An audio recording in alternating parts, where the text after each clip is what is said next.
Shalom sahabat Rema yang diberkati Tuhan, selamat malam dan selamat berjumpa dalam Renungan Malam Rema. Puji Tuhan karena kasih Tuhan, kita masih ada dalam perlindungan dan penyertaan-Nya. Kiranya malam hari ini, Rema mendapati sahabat dalam keadaan baik, berlimpah dengan damai sejahtera dan sukacita, karena kita punya Tuhan Yesus yang senantiasa baik dan menjamin kehidupan kita. Baik sahabat terkasih, sebelum melangkah ke perenungan, mari berdoa. Bapa di dalam nama Yesus, terpujilah namamu. Kami bersyukur untuk kasih setia dan penyertaan-Mu, juga berkat-berkat-Mu dalam hidup ini. Terima kasih karena tuntunan-Mu, kami hampir melewati hari ini. Sebelum memasuki hari baru, kami ingin dilawat oleh kebenaran-Mu, sehingga hidup kami di esok hari boleh tertuntun. Kuasailah kami dengan Roh Kudus, sehingga setelah kami renungkan, kami juga bisa melakukannya. Dalam nama Yesus Kristus, kami berdoa. Amin. Bagian ayat firman Tuhan yang menjadi pedoman Rema saat ini terbaca dari surat Paulus kepada jemaat di Efesus dalam Efesus pasal 3 ayat 16 sampai ayatnya yang ke-17 yang berbunyi demikian.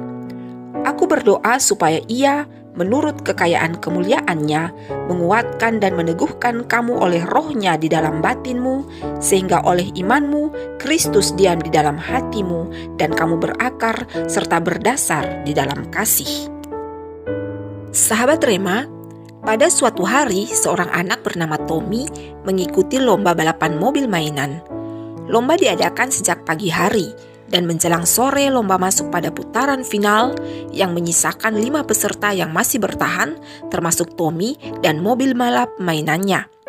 Suasana lomba sangat meriah, namun pada salah satu sudut arena perlombaan terlihat Tommy menyendiri. Dia menundukkan kepala dan berdoa.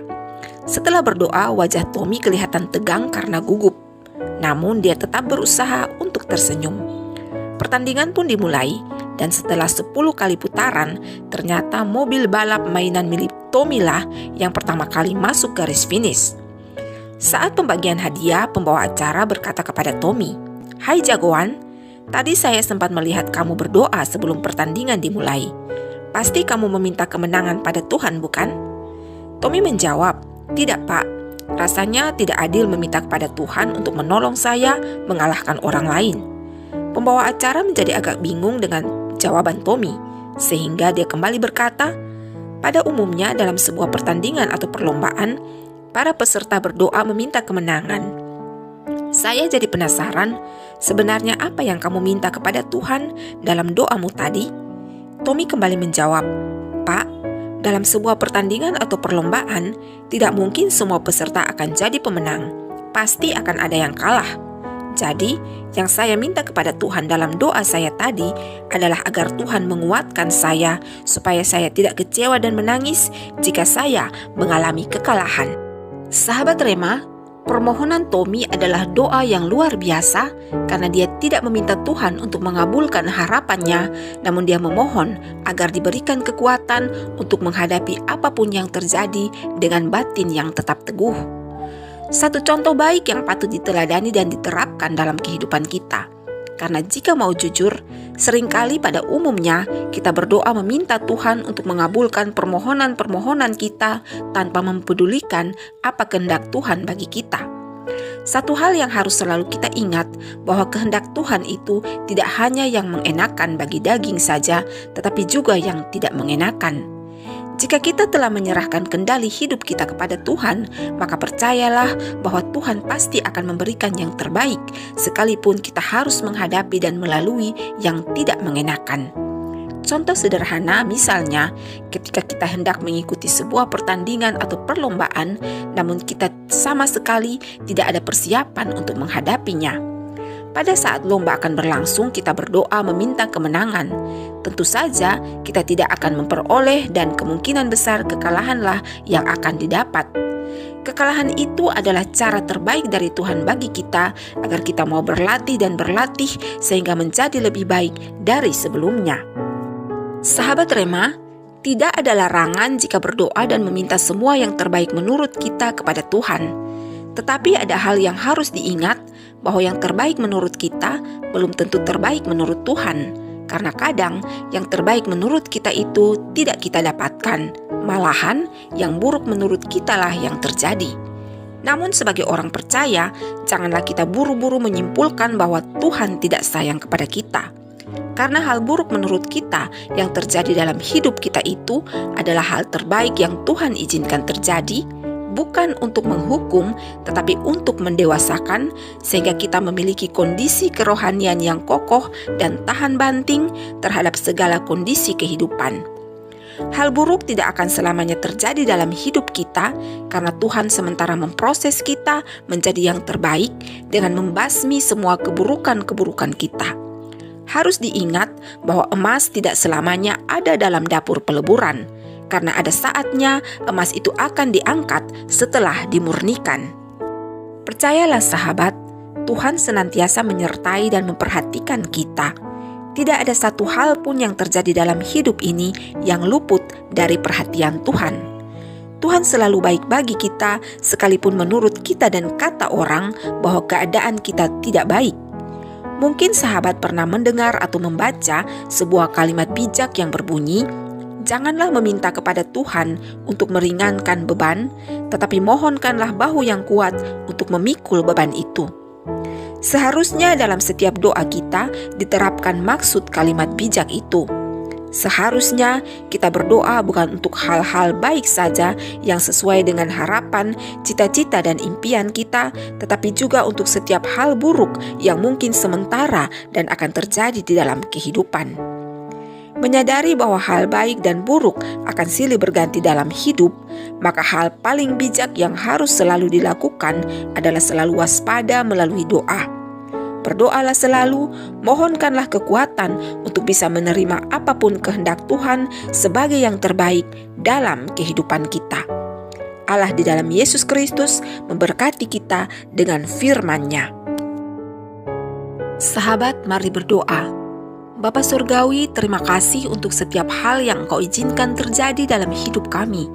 Kami menyadari bahwa hal apapun itu semuanya untuk kebaikan kami. Satu hal yang kami inginkan, berikanlah kami kekuatan sehingga kami sanggup untuk menanggung bahkan yang terburuk sekalipun. Kami mau percaya bahwa sekalipun yang terburuk kami alami, namun Engkau tidak pernah meninggalkan kami. Pada saatnya kami akan dikeluarkan dari situasi buruk itu dan kami menyaksikan akan kebaikan-Mu. Terima kasih untuk kebersamaan yang Engkau perkenankan bagi kami melalui Rema saat ini. Kami tetap memohonkan penjagaan dan perlindungan-Mu Bapa dalam istirahat kami malam hari ini. Dalam nama Yesus Kristus kami berdoa. Amin. Sahabat Rema terkasih, tibalah kita di akhir kebersamaan. Jika sahabat diberkati dengan video Rema kali ini, maka berbagilah sehingga orang lain pun diberkati. Atas perkenanan Tuhan, kita akan kembali bersama pada video Rema selanjutnya. Terima kasih, sampai jumpa dan selamat beristirahat dalam kasih dan perlindungan Tuhan Yesus Kristus. Shalom.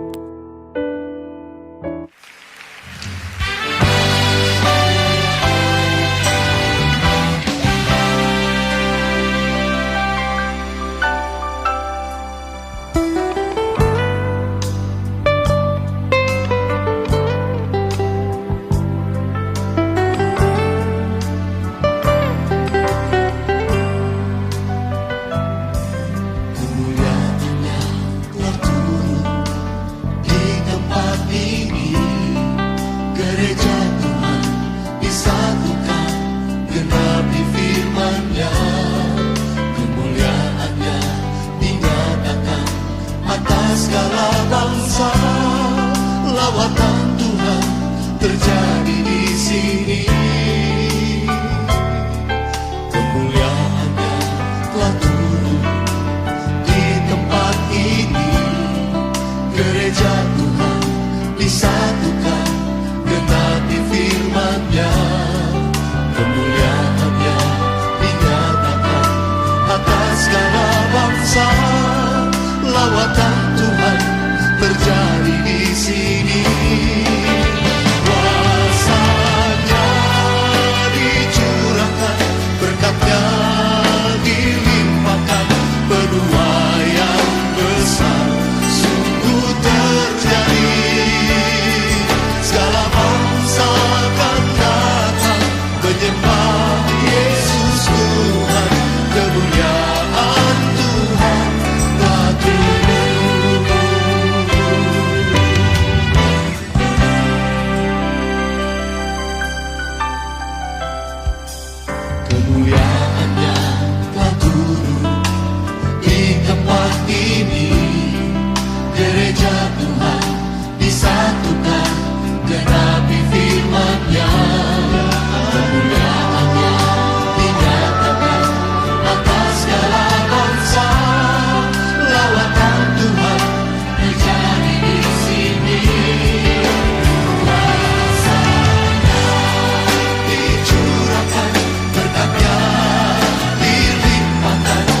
Kasih-Nya dicurahkan, berkat-Nya dilimpahkan, penuaian besar sungguh terjadi.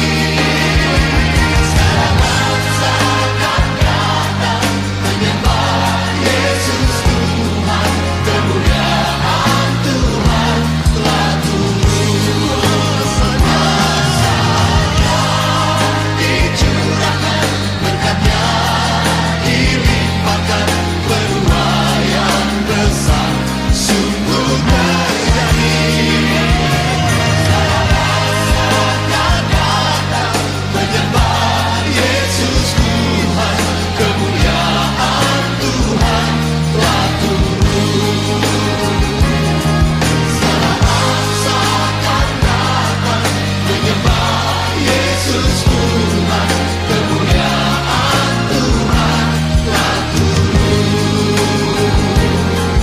Kemuliaan Tuhan telah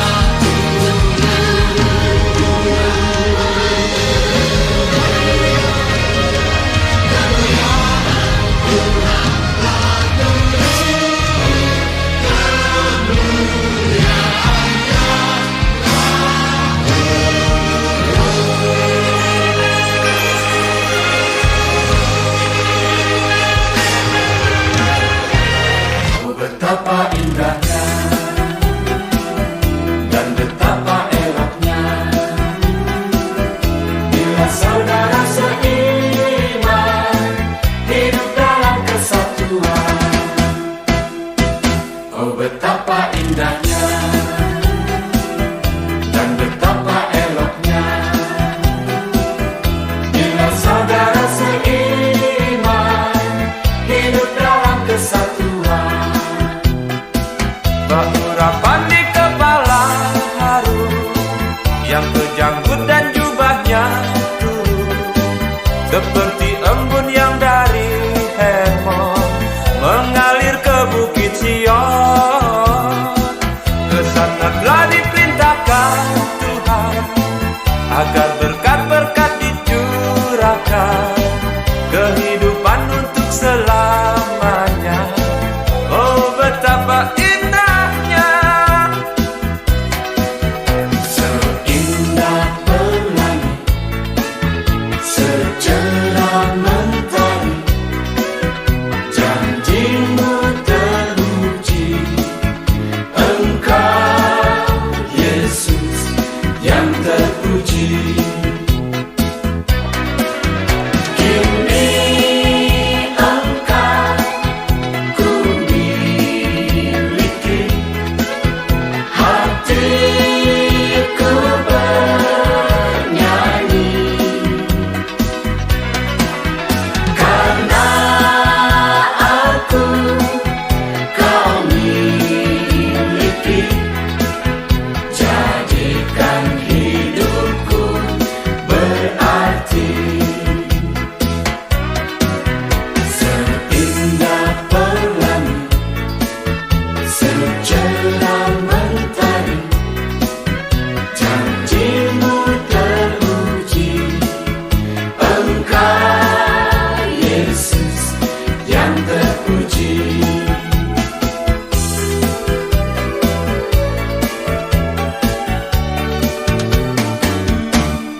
Beriku hati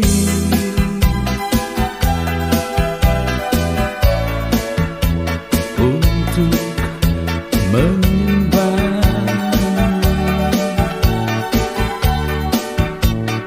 Beriku hati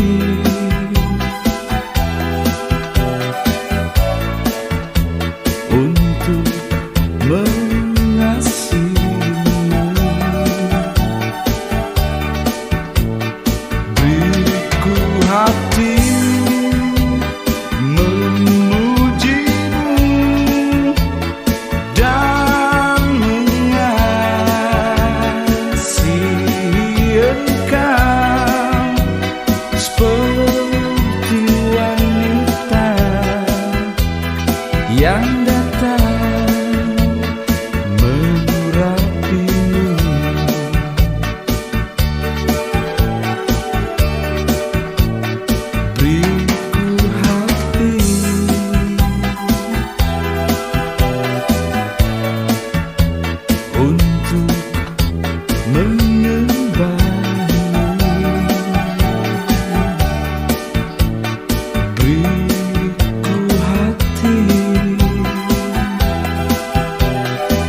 Kali ini saya hendak bercerita tentang seorang penarik becak tua yang mendonasikan uang tabungannya sejumlah hampir 800 juta untuk menyekolahkan 300 anak miskin di kampung halamannya. Hampir sepanjang hidupnya, Bai Fang Li, nama penarik becak itu, bekerja mencari nafkah sebagai tukang becak di stasiun Tianjin di Tiongkok. Memasuki usia 74 tahun, Bai Fang Li merasa sudah terlalu tua untuk menjadi penarik becak. Dia lalu memutuskan untuk pensiun dan kembali ke kampung halamannya dengan membawa uang tabungan yang ia kumpulkan selama bertahun-tahun. Tetapi sesampainya di desa, dia terkejut melihat kenyataan anak-anak di kampung halamannya banyak yang tidak bersekolah dan terpaksa bekerja di pabrik karena kemiskinan. Bai Fang Li lalu memutuskan untuk mendonasikan seluruh tabungannya yang setara dengan 800 juta tadi untuk menyekolahkan anak-anak dari keluarga tidak mampu. Bahkan ketika uang tabungannya tidak dirasa mencukupi untuk membiayai ratusan anak di desanya, Bai Fang Li membatalkan pensiunnya dan kembali ke kota untuk menarik becak lagi. Tujuannya agar dia bisa mengumpulkan uang lebih banyak lagi demi membantu pendidikan anak-anak di desanya. Ketika usianya semakin tua dan kondisi fisiknya semakin lemah, Bai Fang Li berhenti menarik becak. Tapi tekadnya untuk mengumpulkan uang tidak pupus. Dia lalu berganti profesi menjadi juru parkir. Berkat perjuangannya mulai dari tahun 1987 sampai dengan 2001, selama 4 tahun, lebih dari 300 anak di desanya berhasil mengenyam pendidikan dan keluar dari kemiskinan. Pada tahun 2005, Bai Fang Li meninggal di usia 93 tahun. Namun cerita kedermawanan Bai Fang Li tidak pernah padam. Kisahnya melegenda dan melahirkan inspirasi bukan saja bagi warga di desanya, tetapi sudah menyebar hampir ke seantero dunia. Pelajaran yang bisa kita petik dari kisah Bai Fang Li, berapapun usia kita, apapun pekerjaan dan pendidikan kita, dengan kondisi ekonomi seperti apapun, kita tetap bisa berbuat baik bagi sesama. Kita tetap dapat menjadi inspirasi kebaikan bagi banyak orang. Kita bisa meninggalkan legacy yang akan dikenang walau kita sudah tiada kelak. Hidup itu hanya satu kali, karena itu hidup kita harus berarti.